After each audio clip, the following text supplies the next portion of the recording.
नमस्कार बच्चों, आज हम पढ़ेंगे समकालीन विश्व में राजनीति बुक का तीसरा चैप्टर, जो कि एनसीईआरटी सिलेबस है। तीसरे चैप्टर का नाम है समकालीन विश्व में अमेरिकी वर्चस्व।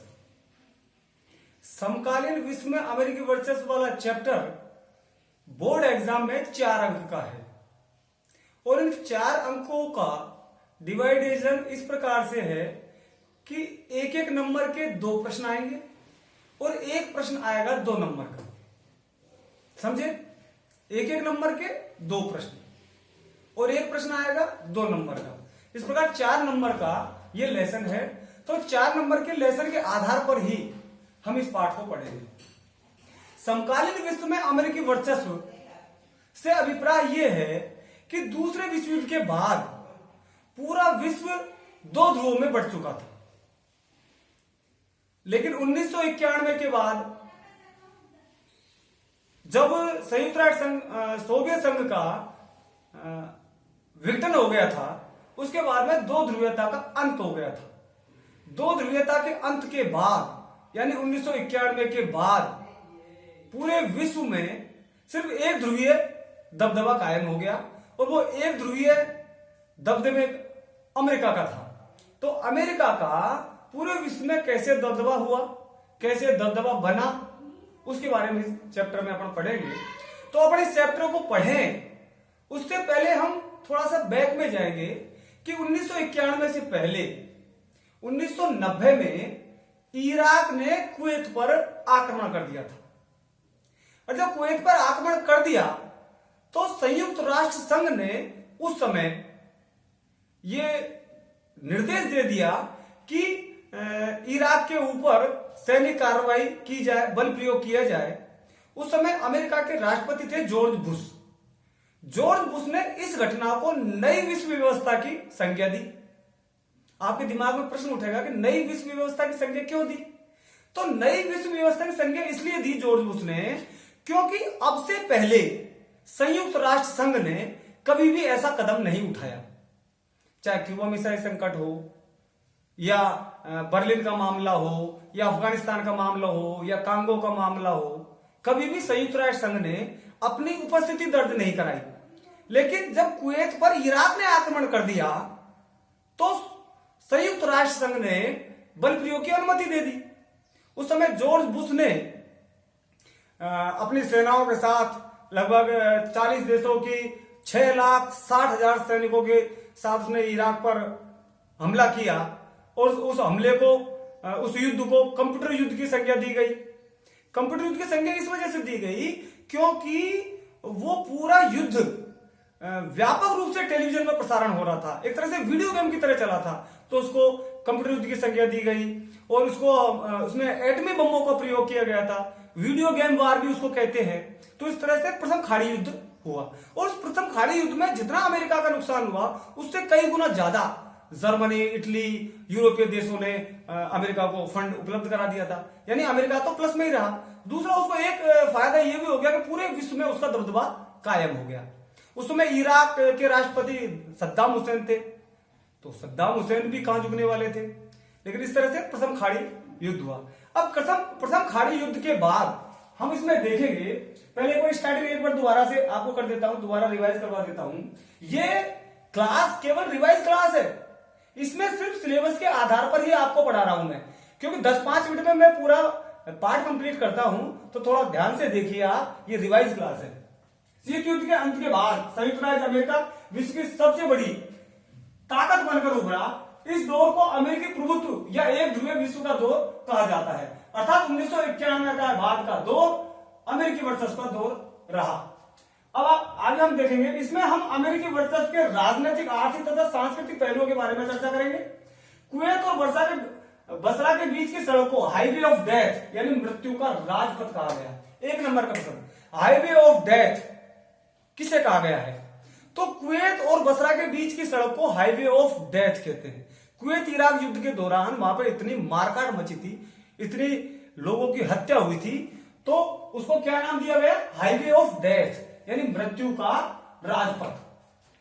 तो आगे हम देखेंगे फरवरी 1991 में खाड़ी युद्ध में खाली युद्ध हुआ पहला, और अगस्त 1990 में इराक ने कुवैत पर हमला कर दिया था। ठीक है, संयुक्त राष्ट्र संघ ने कुवैत को मुक्त कराने के लिए बल प्रयोग की अनुमति दे दी। अमेरिकी राष्ट्रपति जॉर्ज बुश ने नई विश्व व्यवस्था की संज्ञा दे दी।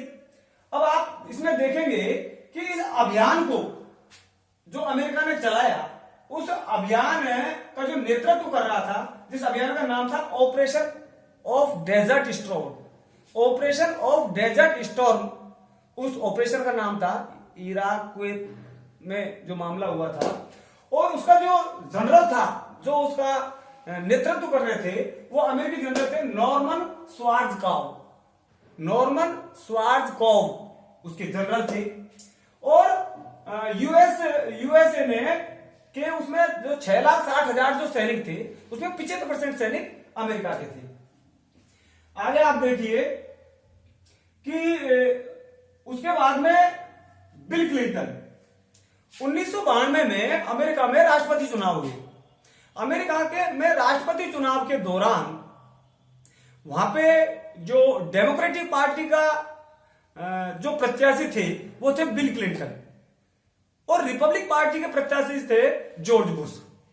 जॉर्ज बुश चूंकि अपनी नीतियों के कारण लोगों में ज्यादा फेमस नहीं हो पा रहे थे, क्योंकि अमेरिका की जनता चाह रही थी कि अमेरिका का पैसा विदेश नीतियों को और विदेशों की विदेश नीतियों को देखने में और देशों के अंदर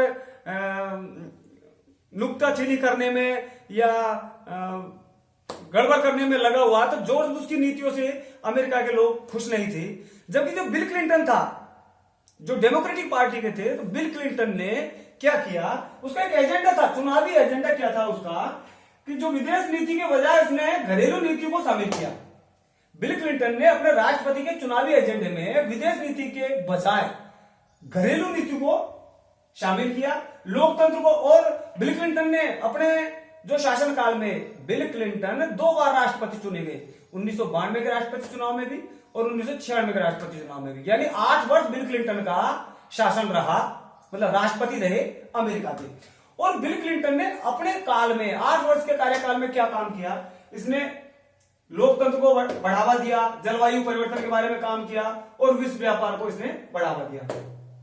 अब इसके बाद में बिल क्लिंटन के दौर के बाद अब आता है 9/11, 9/11। 9/11 से अभिप्राय है कि आतंकवाद के विरुद्ध विश्वव्यापी एक उस टाइम युद्ध हुई, जो 9/11 यानी 11 सितंबर 2001 को, 11 सितंबर 2001 को अमेरिका के 4 ठिकानों पर आतंकवादियों ने बम गिराए थे। और उस घटना को 9/11 के नाम से जानते हैं। आप सोचते होंगे 9/11 का मतलब 9 तारीख 11वां महीना, नहीं, ये हिंदुस्तान में होता है। अमेरिका में पहले महीना लिखा जाता है 9वां महीना यानी सितंबर का महीना, 11 तारीख यानी 9/11। अपन लिखते हैं 11/9, जबकि अमेरिका में लिखा जाता है पहले महीना बाद में तारीख, तो 9/11 यानी 11 सितंबर 2001 को 14 अपहरणकर्ताओं ने 4 अमेरिकी व्यावसायिक विमानों पर कब्जा कर लिया। और इन्होंने क्या किया, कब्जा करने के बाद, अपहरण करने के बाद उन अपहरणकर्ताओं ने वर्ल्ड ट्रेड सेंटर के उत्तरी और दक्षिणी टावर पर एक हवाई जहाज टकरा गए। एक पेंटागन जो रक्षा विभाग का मुख्यालय है वहां पर टकराया। चौथा विमान अमेरिका की कांग्रेस की बिल्डिंग पर गिराना चाहते थे, लेकिन वह पेनिसिल्वेनिया के खेत में जाके गिरा। ये जो घटना हुई, इस घटना को 9/11 के नाम से जाना जाता है, यानी 9/11 वाली घटना है। इस 9/11 वाली घटना में 3000 अमेरिकी मारे गए। और ये इतनी बड़ी घटना थी कि जो संयुक्त राज्य अमेरिका जो खड़ा हुआ था 1976 से, 1976 में संयुक्त राज्य अमेरिका बना, 1976 के बाद में सबसे बड़ी घटना थी 9/11 की, जब 3000 आदमी एक साथ अमेरिका में मरे। इसमें क्या हुआ, ये इसके बाद में फिर वहां चुनाव हुए, राष्ट्रपति चुनाव हुए अमेरिका में। और राष्ट्रपति चुनाव में फिर जॉर्ज बुश का जो बेटा था, जॉर्ज डब्ल्यू बुश, वो रिपब्लिक पार्टी की तरफ से खड़े हुए, जबकि डेमोक्रेटिक पार्टी की तरफ से बिल क्लिंटन ही खड़े हुए। लेकिन ये 9/11 की घटना के बाद बिल क्लिंटन चुनाव हार गए और जॉर्ज डब्ल्यू बुश चुनाव जीत गए। और फिर आतंकवाद के खिलाफ उन्होंने क्या किया, ऑपरेशन एंड्यूरेंस फ्रीडम अभियान चलाया, ताकि इन आतंकवाद के विश्वव्यापी जो घटनाएं है उनमें वो काबू पाया जा सके, जो कि अलकायदा और तालिबान के विरोध में था। और इस पर अब इसके बाद में अपन देखेंगे, जैसे 9/11 अपन ने देख लिया, अब इराक पर हमला 19 मार्च 2003। फिर अमेरिका ने क्या किया, जब जॉर्ज डब्ल्यू बुश राष्ट्रपति बन गए थे तो इसने फिर आतंकवाद के खिलाफ और आतंकवाद का सहारा लेकर के, और उन्होंने क्या किया, इराक को, जो कि वहां का राष्ट्रपति सद्दाम हुसैन था, वो सद्दाम हुसैन की सत्ता से संतुष्ट नहीं थे। संतुष्ट का मतलब वो उनका मोहरा नहीं बन पा रहे थे, तो उन्होंने क्या किया, अमेरिका ने ये सोचा कि क्यों नहीं इराक के तेल के संसाधनों पर अपना नियंत्रण हो, इराक की सत्ता पर हम अपने मन मर्जी से कठपुतली सरकार बना के बिठा सके, वहां के प्राकृतिक संसाधनों का हम उपयोग कर सके। तो क्या हुआ, जो जॉर्ज डब्ल्यू बुश था उन्होंने क्या किया कि इराक पर हमला कर दिया 19 मार्च 2003 को। 19 मार्च 2003 को इराक पर हमला कर दिया और अमेरिका ने ऑपरेशन इराकी फ्रीडम नाम से एक अभियान चलाया। ऑपरेशन इराकी फ्रीडम नाम से अभियान चलाया। इसमें इसका मकसद था इराक के तेल भंडारों पर कब्जा करना। अमेरिका का क्या मकसद था इराक के ऊपर आक्रमण करने का, कि एक तो था इराक के तेल भंडारों पर कब्जा करना, मनपसंद सरकार बनवाना और तेल भंडारों पर नियंत्रण करना और सद्दाम हुसैन की सरकार को गिराना। तो इसमें अमेरिका के 3000 सैनिक मारे गए और अमेरिका को इसमें कुछ खास मिला नहीं। इस तरह से अमेरिका ने इराक पर कब्जा किया। ये जो पूरा घटनाक्रम है, ये पूरे घटनाक्रम ये बताता है कि अमेरिका ने अपने वर्चस्व को स्थापित करने के लिए क्या क्या किया और किन किन कारणों से अमेरिका का वर्चस्व हुआ। यहां आता वर्चस्व। वर्चस्व यानी दबदबा, वर्चस्व यानी दादागिरी, यानी वैश्विक आर्थिक व्यवस्था में अमेरिका की ही चलेगी। वैश्विक अर्थव्यवस्था में अमेरिका का दबदबा रहेगा, अमेरिका का बोलबाला रहेगा, क्योंकि पूरे विश्व में अमेरिका की अर्थव्यवस्था सबसे अच्छी अर्थव्यवस्था है। वहां का जो संस्थागत ढांचा है बहुत बढ़िया है, वहां की संस्कृति बहुत बढ़िया है, वहां के जो एक वर्चस्व स्थापित करने के लिए बताया गया है, यानी वहां का राजनीतिक, आर्थिक और सामाजिक वर्चस्व अच्छा है। और ये वर्चस्व के लिए एक शब्द यूज लेते हैं, हेगेमनी। हेगेमनी एक यूनानी शब्द है। हेगेमनी एक यूनानी शब्द है जो वर्चस्व के लिए उपयोग किया जाता है। यूनान में 2 राज्य हुआ करते थे पहले, क्या नाम से, स्पार्टा और एथेंस। स्पार्टा और एथेंस में चलता रहता था वहां संघर्ष। तो उस टाइम पे ये शब्द निकल के आया हेगेमनी, यानी दबदबा, यानी वर्चस्व। तो इस पूरे पाठ में हम ये देखेंगे कि समकालीन विश्व में अमेरिका का वर्चस्व कैसे रहा, कैसे हुआ, और आज भी अमेरिका का वर्चस्व धीरे धीरे कम होता जा रहा है। आज के टाइम में पूरा विश्व बहुध्रुवीय विश्व में बदलता जा रहा है। अब हमने ये देखा इस पूरे पाठ के अंदर हमको सिर्फ 1-1 नंबर के प्रश्न 2 और एक प्रश्न 2 नंबर का, यानी 4 नंबर का ये पाठ है। एक बार आप पाठ को सुनना, आपकी पूरा पाठ क्लियर हो जाएगा। कल फिर मिलेंगे अगले वीडियो में, तब तक के लिए बेस्ट ऑफ लक।